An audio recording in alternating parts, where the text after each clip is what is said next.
Escúchanos este sábado en Mundo Sustentable a las 9 de la mañana por Imagen Radio. Tendremos como invitado a Marco Cosío, vicepresidente ejecutivo de Infraestructura Inteligente en Siemens México, Centroamérica y el Caribe en Siemens. Y nos compartirá el tema El compromiso de Siemens en la sustentabilidad. Por esta razón, no te puedes perder Mundo Sustentable este sábado a las 9 de la mañana por Imagen Radio. ¡Pon tu granito de arena! Conacome y Expoeléctrica presentan. Hola, ¿qué tal? Soy Humberto Jiménez, gerente de ventas OEM de la compañía Eaton Guzman. Los vengo a invitar a nuestro próximo webinar que tendremos el día 29 de octubre a las 5 p.m., donde hablaremos de las soluciones que tenemos en baja tensión, media tensión, supresores de picos de voltaje y nuestros nuevos desconectadores compactos. Los esperamos. Gracias. Expoeléctrica y Conacome. ¡Te esperamos! Conéctate con los expertos.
Muy buenas tardes, estamos de nuevo con ustedes, su servidor Sergio Rodríguez, presidente de Conacome, y es un verdadero gusto encontrarnos de nuevo a través de esta su plataforma digital, Conacome Expoeléctrica Conacome. Sean bienvenidas todas las asociaciones ACOMES de nuestro país, así como el resto del sector eléctrico de la construcción de Expoeléctrica Internacional, que nos sintonizan desde pues todo México, Centro y Sudamérica. Este es nuestro martes de webinar. Le damos la bienvenida y agradecemos tener una segunda parte de nuestros amigos de Bonn, México, quienes estarán a cargo el día de hoy de la presentación ponencia que nos tiene el ingeniero Gildardo Yáñez. El tema será el círculo sostenible de los refrigerantes, utilización, reciclado y destrucción. Déjenme les cuento que el ingeniero Gildardo Yáñez es ingeniero industrial electricista con maestría en administración, tiene más de 33 años de experiencia en el servicio de refrigeración técnica de campo, en la instalación, reparación y servicio a equipos de refrigeración y de baja temperatura. Es especialista en el diagnóstico de compresores de refrigeración, recuperación, reciclado y destrucción de refrigerantes. Es gerente de capacitación y aplicaciones en Bond, México, fabricante de equipos de refrigeración, autor de 5 manuales de refrigeración y de los cursos en línea HB University. Ha participado en 12 proyectos exitosos con diferentes agencias internacionales para eliminar el uso de los refrigerantes CFC y HCFC en México y 7 países de Latinoamérica. Y es miembro de la Cámara Directiva 20/21 de ASRAE, capítulo Ciudad de México, en el Comité de Refrigeración. Conocemos el ciclo completo de la vida de los refrigerantes sintéticos, su utilización. El día de hoy será el tema central. Bienvenido, ingeniero Gildardo, de nueva cuenta aquí con nosotros participando, y le agradecemos tenerlo de nuevo aquí en nuestros webinars semanales. Muchas gracias.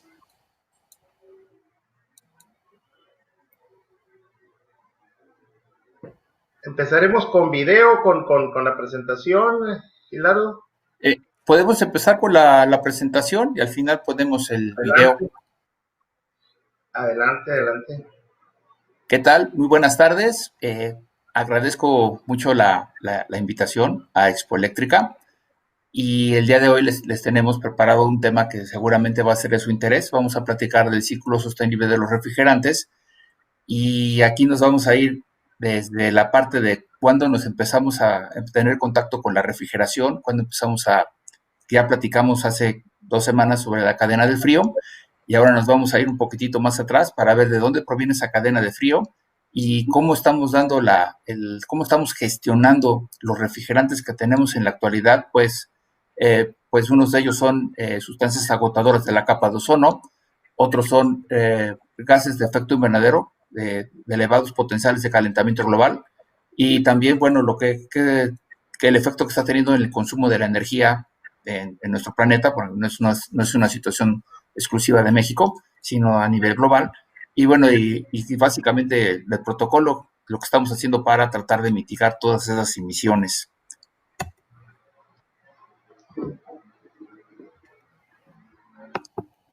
Uy, a ver, ya está. Bien, pues vamos a empezar a platicarles un poquitito brevemente de quién fue Frederick Tudor. Aquí nosotros estamos en el 1810 y todavía no teníamos como tal conocimiento de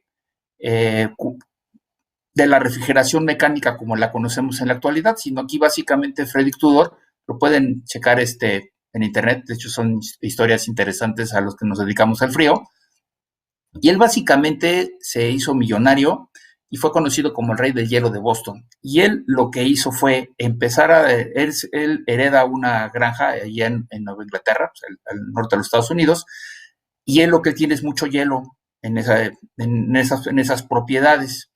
Y a él se le ocurre empezar a transportar alimentos enfriados o conservados con hielo para que no se descompongan.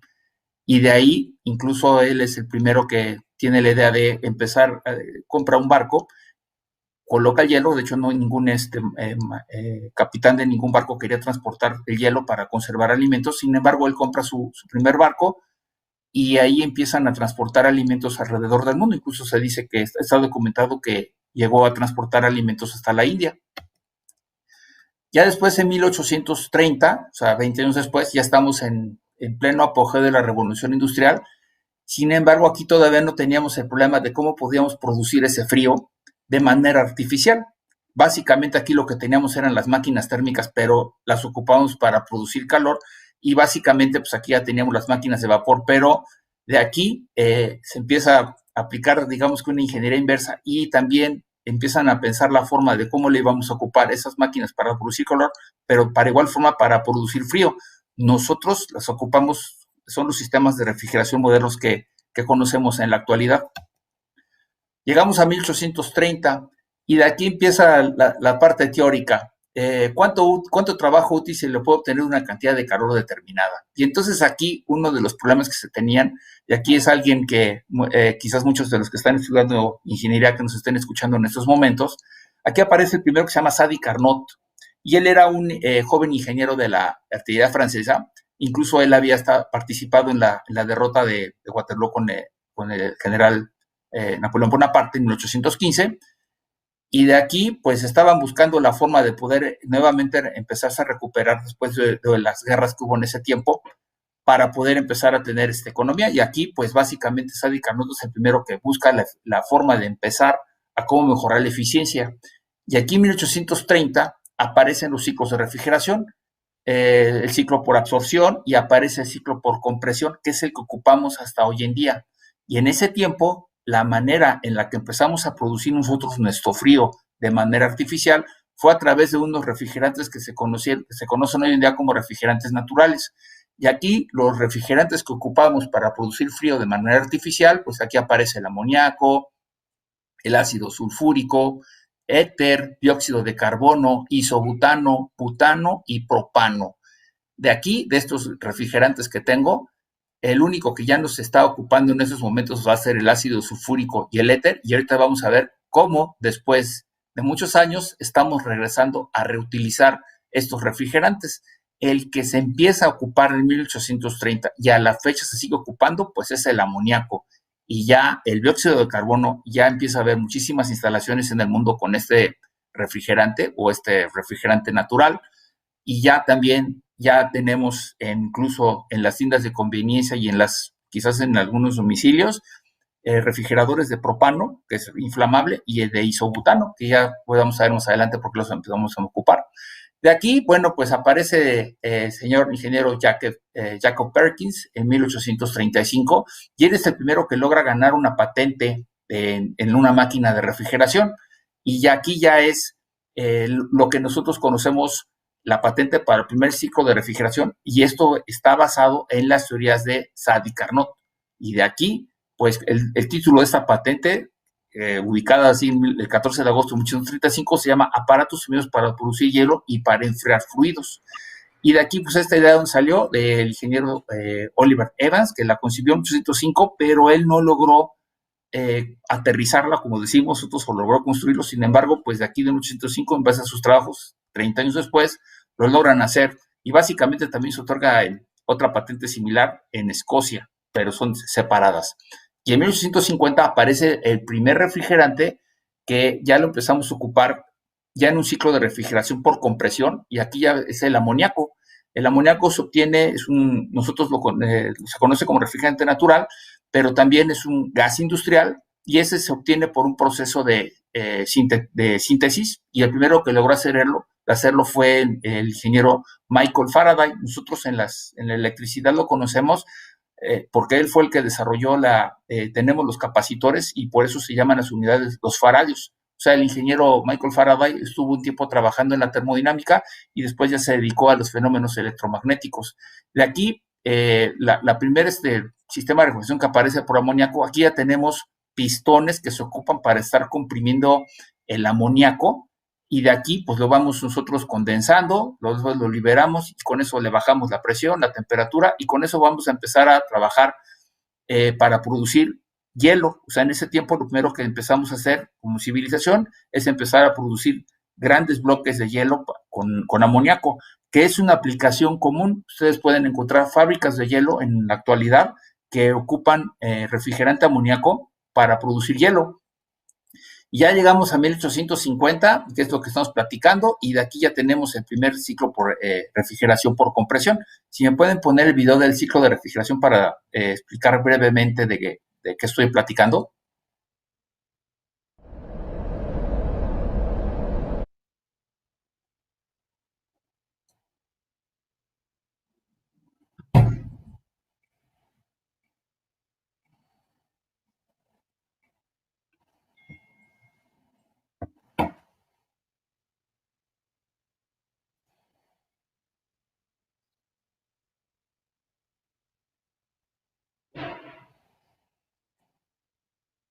Aquí tenemos nuestro ciclo de refrigeración y este es básicamente cómo funciona un refrigerador de una casa.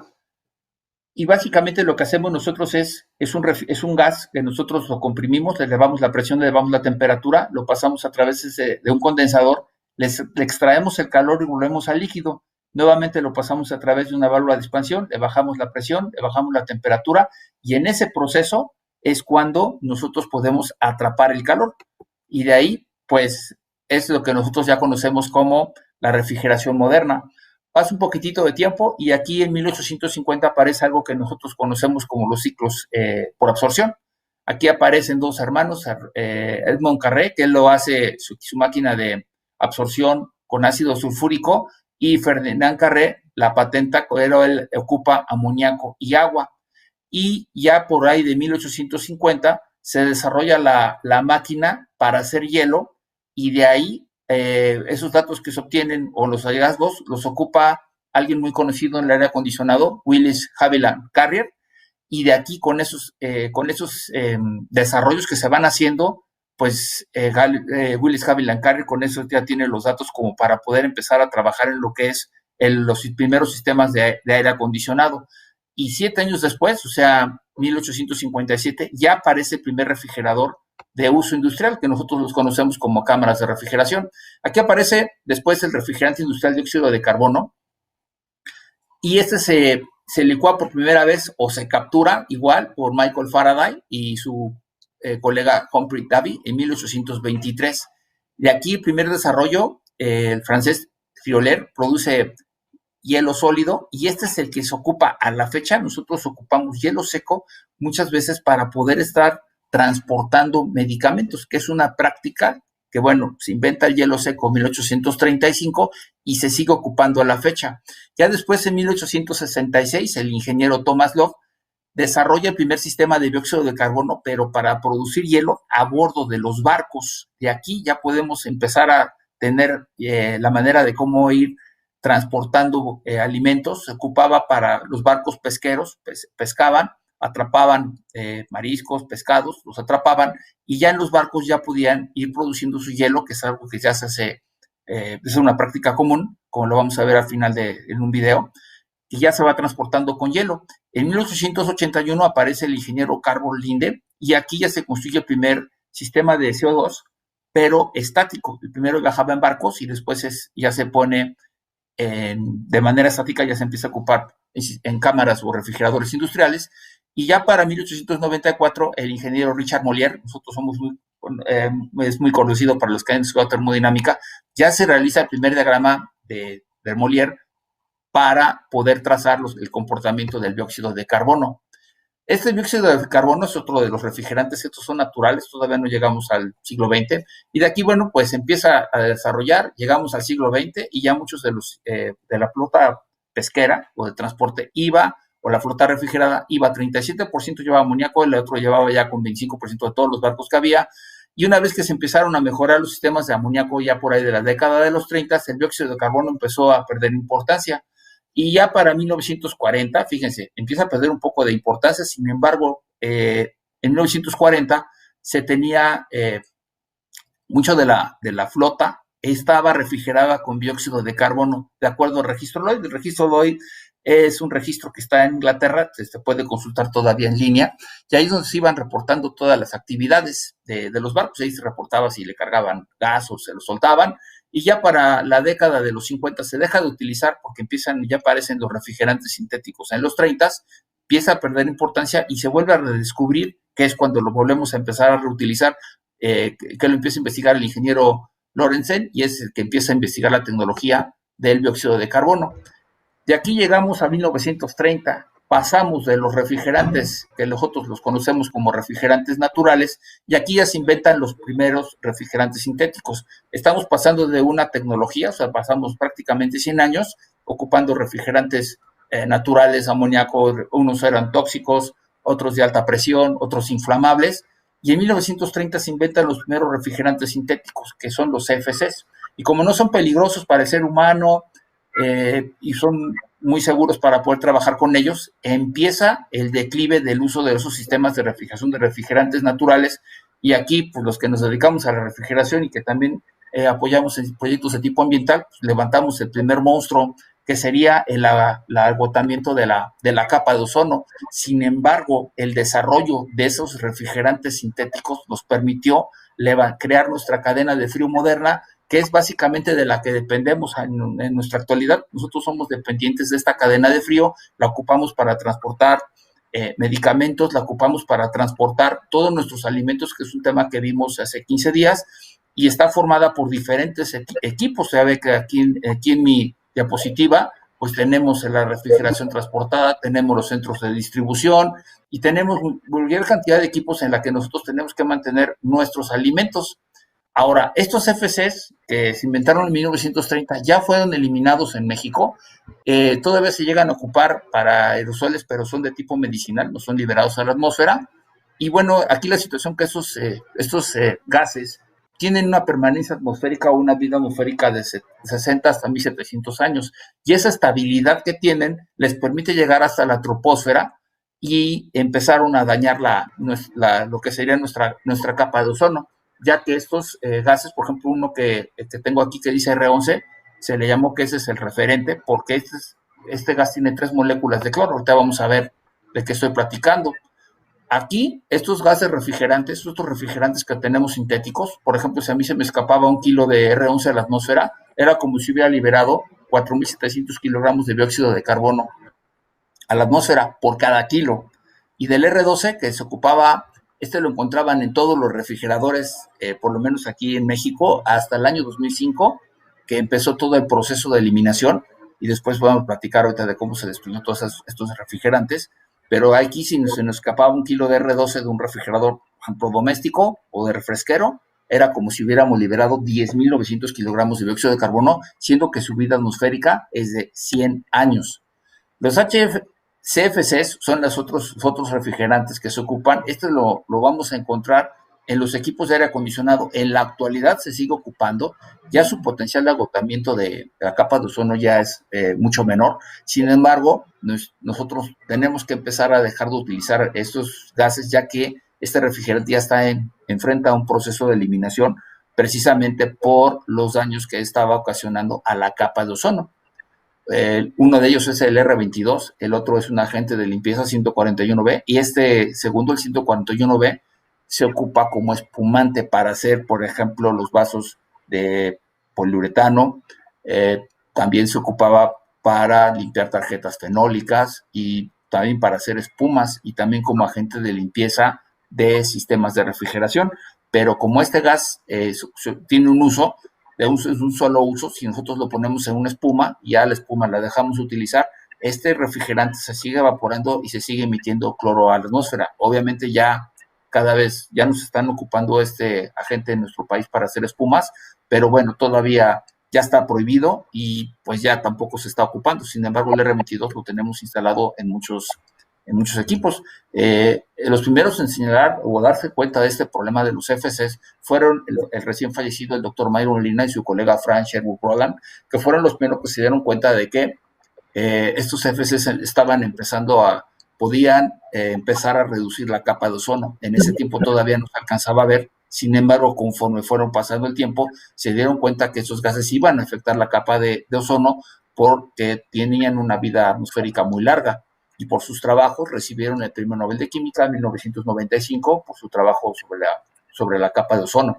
Porque, de hecho, literalmente, el doctor Mario Molina pudo evitar al mismo tiempo el problema de la capa de ozono, y también se dio cuenta de que los refrigerantes son sustancias o gases de efecto invernadero muy potentes, y ya gracias a su trabajo, ya que se fundó el Protocolo de Montreal, ya también como industria estamos empezando a dejar de utilizar los refrigerantes de alto potencial de calentamiento global. Para los que no estén familiarizados con lo que es la capa de ozono la vamos a encontrar a una altura de 50 kilómetros de altura sobre el nivel del mar, y esta lo que hace es evitar que nos llegue la radiación ultravioleta B.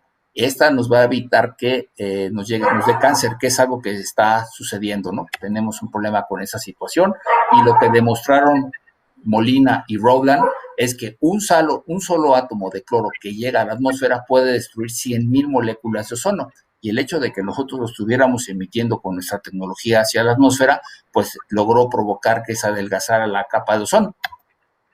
Ya de aquí, ¿qué es lo que sucedió cuando se empezó a adelgazar la capa de ozono? Pues nosotros empezamos a poder, es algo que sucede incluso en el Instituto de Cancerología, por lo menos aquí el Distrito Federal, que pues sí se incrementó los cánceres de cáncer en la piel, el sistema inmunológico se va debilitando, también el hecho de que tengamos más radiación ultravioleta empezó a proliferar, que empecemos a padecer de cataratas, aunque ya se atacó el problema, aún así, pues todavía no nos alcanzamos a recuperar, se empiezan a dañar los ecosistemas terrestres y también los sistemas marítimos por el exceso de radiación ultravioleta.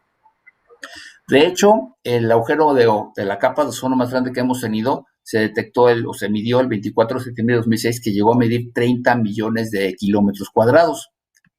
Ahora, ¿podrían poner el video, por favor, de la nueva lectura? Y ahora, en octubre, o sea, en esto recién acabamos de pasar, y vamos a una lectura de 24 millones de kilómetros cuadrados. Mi fuente de información, pues, es el Atmosphere Copérnicos de la Unión Europea, y ahí podemos ir viendo cómo se va reduciendo el agujero cómo va aumentando el agujero de la capa de ozono, cómo se va debilitando el ozono. Ahorita que nos pongan el video.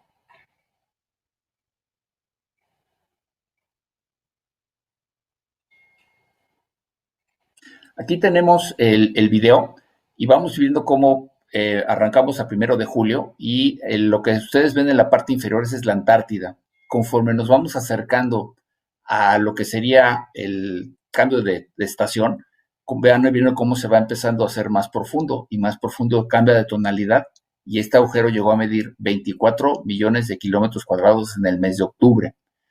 Y esto se debe a que tuvimos un vórtice polar extremadamente frío, y eso provoca que cuando se baja demasiado la temperatura en la estratosfera, es muy perjudicial para el ozono. Se forman unas nubes polares estratosféricas, que ahí se acumulan los átomos de bromo y de cloro, y en el momento que sube la temperatura, pues se empiezan a evaporar esas nubes polares estratosféricas y produce que se abra el agujero de la capa de ozono. Bien, de aquí llegamos a 1989, y gracias a los trabajos del doctor Mario Molina entra en vigor el Protocolo de Montreal, y de aquí se empieza a eliminar el uso de los FCs y de los HFCs por dañar o adelgazar la capa de ozono estratosférico. Se daña y empezamos con este protocolo, pues básicamente lo que va a hacer es, se adopta, es el protocolo o el acuerdo internacional más importante de las Naciones Unidas, ya que tiene ratificación universal o mundial. En cualquier país en el que ustedes visiten, se protege al ozono, es algo que no está en duda, y aquí lo que hizo fue ayudarnos a proteger la protección, nos está ayudando a mantener la salud, nos protege a los ecosistemas, a nosotros mismos. Eventualmente se va a ir recuperando esa capa de ozono, y bueno, los casos de cataratas y de cáncer de la piel irán disminuyendo. ¿Cuándo se va a recuperar el ozono? Pues se estima que entre el año 2060 y el año 2080 se va a ir recuperando la capa de ozono y se va a ir cerrando. De aquí llegamos a la siguiente generación de refrigerantes, que estos se llaman HFC, y aquí estos refrigerantes ya no tienen cloro, que son los que ocupamos en la actualidad. Sin embargo, aquí levantamos el segundo monstruo, porque empezamos a retirar los refrigerantes que dañaban a la capa de ozono, y ahora los cambiamos por unos refrigerantes que tienen un elevado potencial de calentamiento global.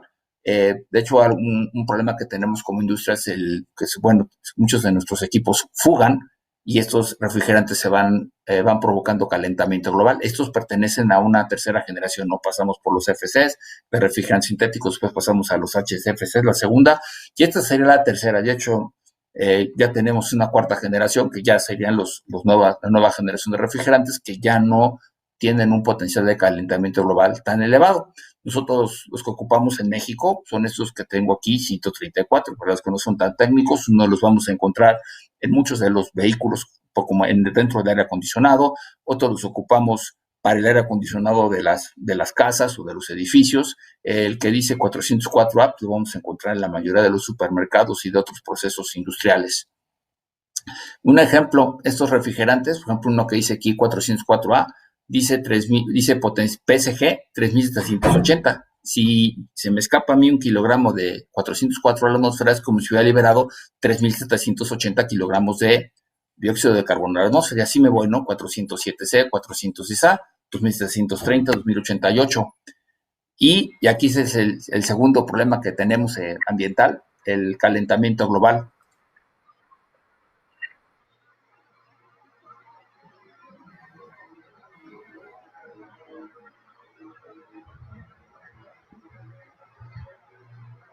Si me pueden poner el video, por favor.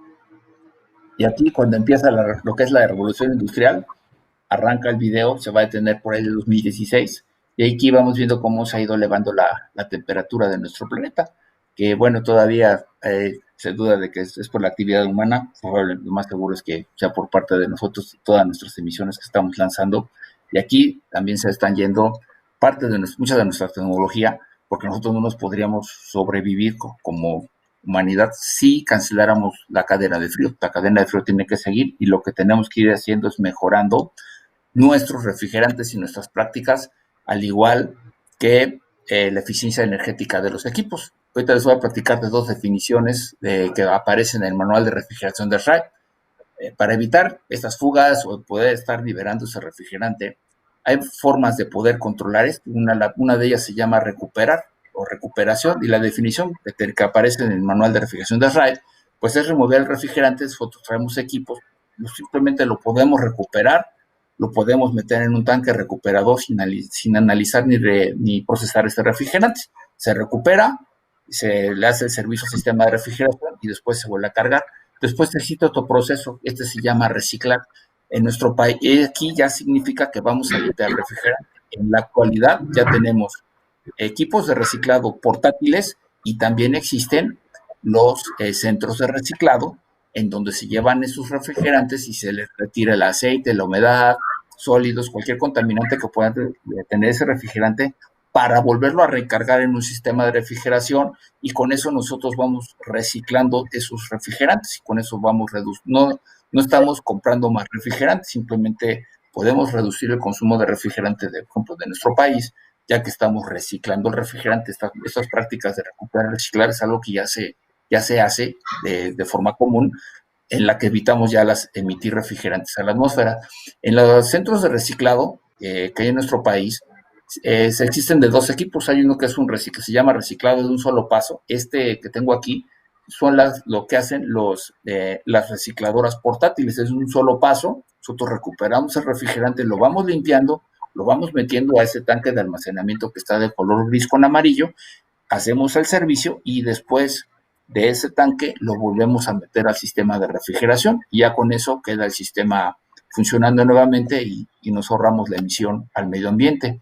Y en los centros de reciclado ya existen unas que son de paso múltiple, donde se mete ese refrigerante y se está circulando dentro de un equipo, y ahí se va limpiando, se le va sacando todos los contaminantes que pueda tener el refrigerante y después se vuelve a reutilizar.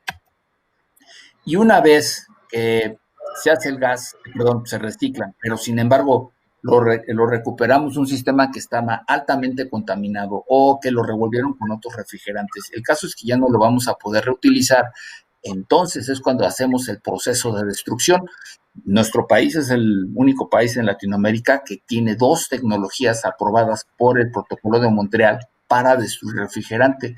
Uno de ellos se llama el arco de plasma de argón, y aquí lo que se hace es se le eleva la temperatura a 10,000 grados centígrados y en 23 milisegundos le bajan la temperatura a 50 cada 23 milisegundos. Y con ese cambio de temperatura se destruye el CFC, se convierten en sales, obviamente son de fluoro, y ya con eso ya sus residuos ya son inocuos para el medio ambiente. El segundo es un horno de cemento. Aquí como ven, los dos procesos son en alta temperatura. Aquí se inyecta directamente el refrigerante en un horno de cemento al momento que el horno de cemento está produciendo o horneando cemento y se va destruyendo. Aquí propiamente el término del horno de cemento es un coprocesamiento, porque estamos coprocesando, estamos produciendo cemento y le estamos inyectando refrigerante. Donde está este horno de cemento donde se destruye el refrigerante, también el combustible que se utiliza para dar esa flama se ocupan con otros, son combustibles que se ocupan de otros desperdicios, del que me queda muy claro, muy grabado. También se ocupan llantas, ya de las que ya son llantas de desperdicio, se recuperan de los tiraderos donde están esas llantas, se les da un procesamiento y se ocupan como combustible alternativo que también se ocupa para producir cemento. Aquí podríamos decir que estamos destruyendo llantas y estamos destruyendo sustancias agotadoras de la capa de ozono y gases y refrigerantes de los que se van recuperando, que ya no se les puede hacer ningún tipo de proceso. Y aquí llegamos al paso 5, se actualiza el protocolo de Montreal del 2016 y esta actualización, que se conoce en el medio como una enmienda, nos va a limitar el uso de esos refrigerantes que acabamos de platicar, que tienen elevados potenciales de calentamiento global, y de ahí vamos a empezar a regresar nuevamente. Promueve el uso de los refrigerantes naturales y de ahí vamos a ir ocupando otras generaciones de refrigerantes que tienen menores potenciales de calentamiento global durante los próximos 30 años, porque pues es un proceso de reducción gradual en el que nos vamos a ir alejando de las tecnologías que tenemos en la actualidad para pasar a tecnologías que ocupen menos energía para producir frío y que los fluidos que ocupamos para bajar la temperatura pues ya no sean tan nocivos al medio ambiente en el caso de que se nos escape al medio ambiente. Ahora, una situación que tenemos, porque bueno, también los sistemas de aire acondicionado funcionan con refrigerantes y ocupan energía eléctrica, es que esa demanda que va creciendo se va a triplicar para el 2050 y es porque va subiendo la temperatura. Cada vez se va a requerir más aire acondicionado. Y aquí las emisiones de efecto invernadero, imagínense, van a duplicarse, 1.250 millones de toneladas que tenemos en 2016, se nos pueden ir hasta 2.280 millones de toneladas para el 2050, millones de toneladas de dióxido de carbono que se van a estar emitiendo si seguimos generando electricidad como se genera en la actualidad, y los equipos son de baja eficiencia energética. Y algo que antes el aire acondicionado era como artículo de lujo, y por lo menos en México, pues al norte del país, no es un artículo de lujo, y ya si vemos las noticias, se podrán dar cuenta que, por ejemplo, en París, que llegó a una temperatura de 50 grados centígrados, la ciudad, la Unión Europea, no es una ciudad sobre todo París, no es una ciudad de aire acondicionado, sino es una ciudad de calefacción, y que eventualmente se tendrá que convertir en una ciudad de aire acondicionado, de lo contrario, se empiezan a elevar las tasas de mortalidad porque no se tienen los medios para poder bajar la temperatura dentro de las habitaciones. Ahora, como la temperatura va subiendo, todavía los países de alta temperatura no han comprado su primer aire acondicionado. Conforme va subiendo también el nivel de vida de los países, pues las personas empiezan a tener acceso a equipos de aire acondicionado y ya lo empiezan a comprar. Nosotros aquí está México. Todavía no hemos comprado en todas las ciudades, todos tenemos aire acondicionado. Por ejemplo, yo soy de la Ciudad de México, todavía donde vivo no es una ciudad o una zona de aire acondicionado, pero ahorita, quizás, si sigue subiendo la temperatura, eventualmente vamos a tener que tener aire acondicionado. Ahora, esta actualización, que se llama la enmienda de Kigali, pues básicamente lo que se firma el 25 de octubre de 2016, y este es donde se hace el acuerdo, nuevamente un acuerdo global, para empezar a dejar de utilizar los HFCs que tenemos en estos momentos para ir dando paso a las nuevas tecnologías de refrigeración. Ahora, en México y en todos los países de artículo 5, que por ejemplo son muchos países, todos los países en Latinoamérica, nos vamos a ir alejando de estas tecnologías. Ahorita en la actualidad nosotros estamos en estos cuadros, estos que tengo de color anaranjado, son los que ya están en proceso de eliminación. Después aparecen las tecnologías que tenemos hasta esta parte. y verán que los promedios están 3.900, 2.100. Acuérdense que esto significa que por cada kilo que se me escapa de estos refrigerantes, es como si hubiera dado 3.900 kilogramos de dióxido de carbono. Y los vamos a estar empezando a cambiar, que ya empezamos, por estas nuevas tecnologías, que aquí ya son 1.392, y empiezan a aparecer nuevos refrigerantes que ya sus potenciales de calentamiento global cada vez son menores, hasta que lleguemos a refrigerantes que estén por debajo de los 150, que eso es lo que se busca. Todavía, sin embargo, estos que tengo marcados de este lado son refrigerantes sintéticos, y los refrigerantes naturales como el dióxido de carbono, el amoníaco o los inflamables propano o isobutano están fuera del ámbito de reducción. Todos los sintéticos, que son los que ocupamos, que están en esos tres primeros rectángulos, están en proceso de reducción. Y de ahí nosotros nos iremos moviendo hasta que tengamos refrigerantes dentro de los sistemas de refrigeración que ya no dañan al medio ambiente. Aquí una situación, los sistemas de refrigeración se evalúan ya hoy en día con lo que son las emisiones directas y las emisiones indirectas. Las directas es por los escapes que tenemos. De hecho, de un estudio de Naciones Unidas, aquí los tengo las referencias, pues el promedio de los equipos, de todos los sistemas de refrigeración que llevan cargas de 20 a 200 kilogramos, fugan del 10 al 30% de su carga anualmente.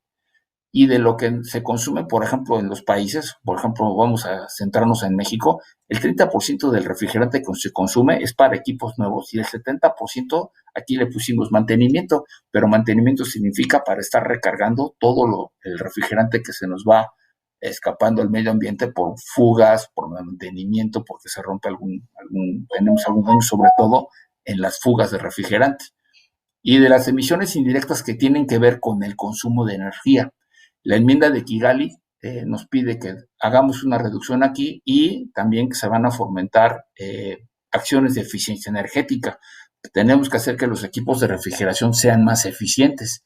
La forma tradicional de soldar es con este proceso de oxígeno acetileno, que como verán es el proceso, y actualmente, yo quisiera decir que a partir de este año, ya empiezan a aparecer herramientas, una nueva tecnología para estar uniendo las tuberías, que es básicamente de prensado. Y aquí la que tenemos es una herramienta Rottenberg, y esta herramienta va a ir sustituyendo, se pretende que vaya sustituyendo el uso de la soldadura oxacetilénica, porque también nos reduce la posibilidad de las fugas. La que tenemos actualmente, que es con oxígeno acetileno, tiende a quebrarse si no se aplica bien, y esta ya es una herramienta de prensado que nos puede ayudar a ir reduciendo también esas emisiones. Ahora, en la parte de eso para las emisiones directas y para las emisiones indirectas que tienen que ver con el consumo de energía, nosotros como industria de refrigeración ya se tiene en proyecto esta que se llama NOM 012 ENER, y esta es para ir reduciendo el consumo de energía.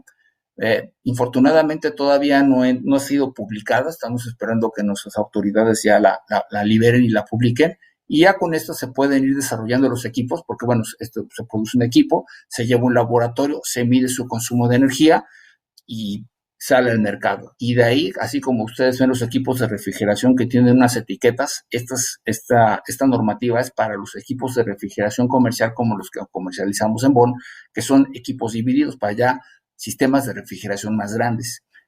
Con esto vamos a ir reduciendo el consumo de energía, que bueno, ya sabemos que es un tema controvertido ahorita, la energía en nuestro país.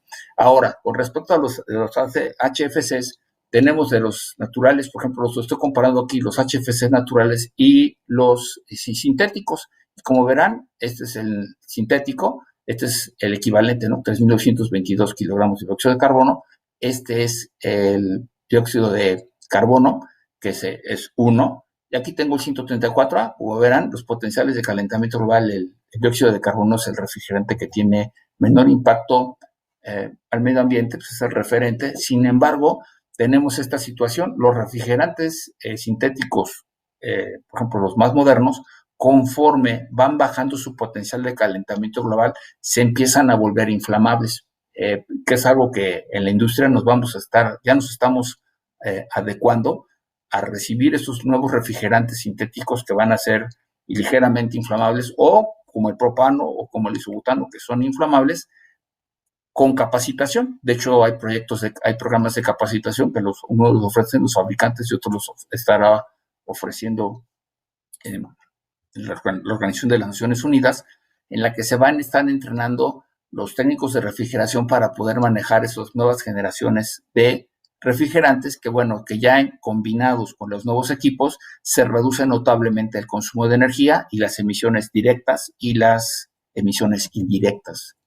El nivel de riesgo que tienen estos refrigerantes inflamables, pues es básicamente que estos refrigerantes, esta es una parte muy técnica, sin embargo, lo que les puedo decir que los refrigerantes que vienen, que son ligeramente inflamables, se requiere de un gran volumen de esta sustancia dentro de un espacio contenido. O sea, de hecho, los vamos a empezar a encontrar en mini splits eventualmente, y los que son más inflamables los vamos a encontrar, y de hecho ya están instalados en muchas de las tiendas de conveniencia que nos ofrecen refrescos o helados, conservadores de helados. O sea, son gramajes los que llevan estos equipos, y eventualmente los vamos a empezar a tener dentro de nuestros domicilios, porque como mencioné anteriormente, uno de los refrigerantes que se llama R134A, que nosotros lo tenemos en la actualidad, porque si se acuerdan, hubo un programa que se llamaba Cambia tu viejo por uno nuevo, fue donde se recuperaron todos los refrigeradores de R12,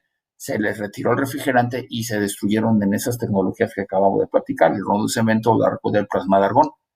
De ahí, pues llegaron los 134A, y quizás eventualmente pues, exista otra forma de que cuando vayamos sustituyendo el de 134A, lo que vamos a ir comprando ya van a ser refrigeradores de refrigerante inflamable que van a consumir muchísimo menos energía que su antecesor del 134A, y así es como le vamos a ir bajando al consumo de energía. También van a encontrar esos que son la cuarta generación, es la cuarta molécula, los HFOs. Estos ya los encuentran dentro del aire acondicionado automotriz, ya es un refrigerante que ya se está ocupando, y ya cada vez los vehículos nuevos ya vienen con los HFOs. Los modelos anteriores están cargados en 134A, y conforme vaya pasando el tiempo y vayan dejando de circular los vehículos más antiguos, pues ya lo que está entrando en la actualidad ya es un refrigerante ligeramente inflamable que se llama HFO, y que pertenece a la nueva generación de refrigerantes. Aquí solamente traigo unos ejemplos, pero como notarán, ya la vida atmosférica es de 11 días, 40 días, 16 días. Si los comparamos con los sintéticos anteriores, que podían durar hasta 100 años, pues ya básicamente su vida atmosférica es menor, que nos va a también ayudar para tener una mejor calidad del aire. Aquí les platico de los que son los hidrocarburos, que son los otros refrigerantes. Estos son naturales, acuérdense que estos los ocupábamos en 1830 y los ocupamos hasta el 1930. Y de ahí, cuando aparecieron los refrigerantes sintéticos, pues que uno de ellos es el R12, pues fue empezando, dejaron de utilizar estos refrigerantes para dar pie a refrigeradores más seguros, porque pues antes no eran tan seguros como los de hoy en día, y la nueva generación de refrigerantes que trae estos gases, pues son totalmente seguros. Pero para poder trabajar con estos nuevos refrigeradores y refrigerantes se requiere de entrenamiento, porque pues estos literalmente son altamente inflamables. Aquí sus ventajas, pues su potencial de agotamiento de la capa de ozono es 0, y ya su potencial de calentamiento es muy bajo, estamos hablando de 3. Y que tengo, que es el 441A, que es un refrigerante que se va a ocupar mucho en los Estados Unidos, donde está aprobado. El dióxido de carbono, sus ventajas: no tiene cloro, su potencial de calentamiento es más bajo. Sin embargo, sus desventajas, pues una de ellas es que las presiones son muy elevadas. Las presiones de trabajo pues están por ahí del orden de los 1.450 libras, que son presiones muy, muy elevadas. Este refrigerante se ocupa básicamente aquí en la Unión Europea, arriba de este paralelo, y en la parte de donde dice subcrítico de CO2 es donde sí se está empezando a instalar. Todavía estamos al inicio de esta tecnología del dióxido de carbono. Sin embargo, sí se está ocupando, y la que va creciendo sobre todo en el norte de Europa, aquí en la Unión Europea, es la tecnología del transcrítico. Ahí sí se están alejando mucho más rápido del uso de la tecnología de los refrigerantes sintéticos que nosotros en nuestros países. Sin embargo, esa tecnología hoy por hoy es una tecnología cara, y que, bueno, tiene varios retos para poder operar en estas latitudes. No quiere decir que no vaya a progresar más, porque estamos Realmente esta tecnología tiene en nuestro continente alrededor de 10 años y pues todavía va a requerir de más, pues de más inversión, incluso para poderla operar, pero no quiere decir que no vaya a desplazar por completo al uso de los refrigerantes sintéticos, que no hay que olvidar que, aunque tienen sus problemas, son refrigerantes muy seguros de utilizar y no tienen mayor riesgo. Y esta de tecnología de dióxido de carbono de momento sí está muy enfocada a aplicaciones de tipo industrial, al igual que el amoníaco ahí sigue y seguramente va a seguirse ocupando, y lo que va mejorando pues son los diseños que tienen que ver con los equipos que los comprimen. Eso es el uso de los sistemas con dióxido de carbono, pues se ocupan en lugares así como el norte de Europa, Canadá, que ahí sí se pueden ocupar con esas conexiones que se llaman transcríticos, y bueno, el subcrítico, pues ese sí se está ocupando en lugares donde las temperaturas ambientes son más elevadas. Sin embargo, pues aquí con esta situación para poder mantener bajo control el dióxido de carbono, pues provoca que sean un poco elevadas las inversiones para poder tener estos refrigerantes o estos nuevos equipos. Ahora, pues, ¿cuál es el reto para los refrigerantes naturales y los refrigerantes que vienen en camino durante esta ventana de 30 años para proteger al medio ambiente? ¿No? Tenemos que reducir el consumo de energía para poder reducir esas emisiones de dióxido de carbono para alimentar nuestros sistemas de refrigeración, y también reducir el potencial de calentamiento global de estos nuevos refrigerantes cuando se nos escapan al medio ambiente. Ya vimos que hay formas, ya tenemos una nueva tecnología para ir sustituyendo el uso de la soldadura que tradicionalmente se ocupó, que ya son las tuberías prensadas. Y bueno, pues, el reto que tienen, pues como conclusión, pues conseguir que los sistemas vayan a ser igual de eficientes, que nos den los mismos, porque tengan buenos índices de eficiencia energética, que tienen que reducir el consumo de energía, y que sobre todo que los costos de operación de estas nuevas tecnologías sean viables, o sea, realmente que sí los podamos tener y poderlos operar tranquilamente. Y con esta diapositiva termina mi presentación. Mi nombre es Gilardo Yáñez y les agradezco su atención y la invitación. Gracias.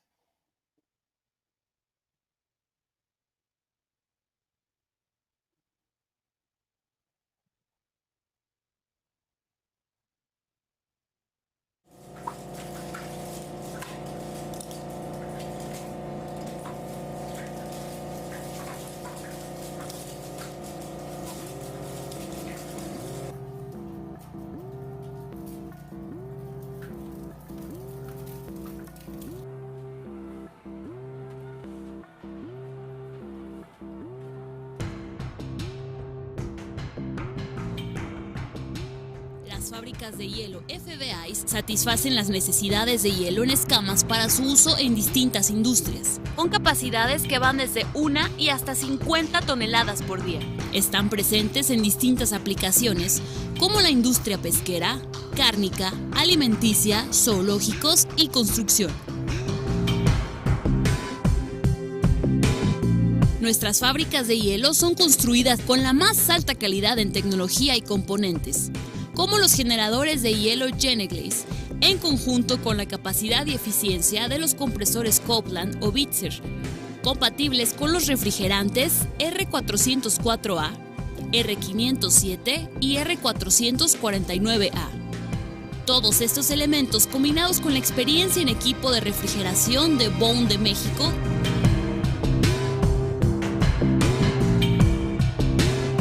encontrará nuestras fábricas de hielo en varias presentaciones. Versión Pack, unidad y generador de hielo. Versión Split, generador de hielo y unidad condensadora por separado. Contamos con accesorios opcionales de almacenamiento y transporte para el hielo que se adaptan a todo tipo de aplicación. Si requiere generar hielo en escama para distintas condiciones de temperatura, ya sea de agua dulce o salada, somos la mejor opción, con el servicio, calidad y garantía de todos nuestros productos.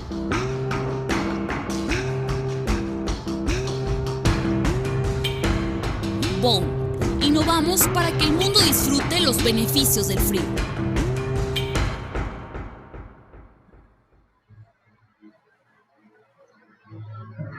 Pues muy interesante, ingeniero, bastante interesante toda la historia de la refrigeración. Nos mandan por ahí ya saludos, se está reportando Martín Oleague desde Monterrey. José Leonardo, saludos cordiales desde Ciudad de México, muy interesante la historia de la refrigeración. Miguel Ángel Montes Betán, saludos desde Puebla. Pedro Palacios Pajuelo, de Santiago Osuna Villalba, saludos desde Paraguay. Claudia Mendiola Ibarra, muy interesante la plática. Se reporta también Carlos de la Cruz. Pues todos nuestros seguidores, ¿no? Siguiendo todo este interesante tema de la refrigeración, del saber el por qué tenemos que mantenernos al tanto de tan interesante tema, ¿verdad? ¿Alguna otro comentario que quisieras agregar, ingeniero, adicional? Sabemos que te vamos a tener por acá con otro tema complementario, ¿verdad? Pero si quieres agregar algo aquí a nuestros seguidores. Pues de entrada, muchas gracias por la invitación.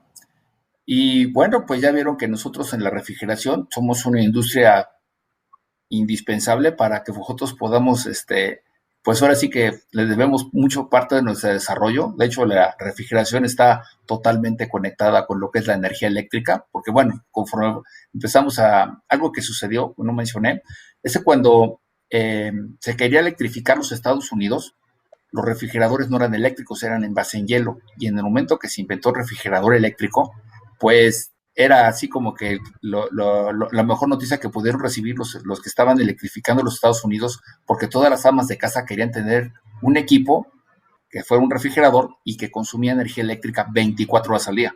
Y el hecho de la invención del refrigerador eléctrico fue el que detonó que se empezara a electrificar todos los Estados Unidos y eventualmente pues todo el mundo.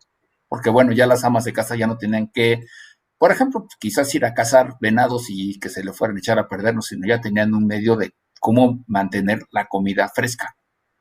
Y de ahí, bueno, ya empezaron los supermercados. Pero sí fue la invención de ese refrigerador eléctrico fue el que detonó la electrificación de los Estados Unidos. Pues perfecto, todo va de la mano, definitivamente. Sí, así es. Tendremos el día de mañana la repetición de este programa para quienes quieran tener la oportunidad o invitar a sus amigos interesados a ver este interesante tema. Le queremos recordar a todos nuestros seguidores que es muy importante saber su opinión, sus comentarios. Por eso les invitamos a que sigan todas nuestras redes sociales para mantenernos conectados a través de YouTube de Expoeléctrica TV, Facebook, Expoeléctrica, Instagram, Expoeléctrica Oficial y Twitter, _Expoeléctrica. Los invitamos a que comparten, nos sigan, nos den like, que activen la campanita y envíen sus comentarios. Pues ingeniero, de nueva cuenta, le deseamos muy buenas tardes y agradecemos su participación y por aquí lo esperamos en una próxima cita seguramente. Muchísimas gracias. Muy bien, y recuerden que el día jueves tenemos nuestro webinar a las 5 de la tarde, hora de Ciudad de México. Mañana tenemos la repetición, resumen del programa Mundo Sustentable. Y no nos queda más que en nombre de todas las personas que trabajan en esta plataforma y el propio nos despedimos deseándole a ustedes que tengan la mejor de las tardes y verdaderamente de tener todos los cuidados de sanidad para evitar estos rebrotes que tanto nos están comentando y que se ve que vienen en camino. Ok, que tengan muy buenas tardes, saludos y nos mantenemos en contacto. Hasta la próxima.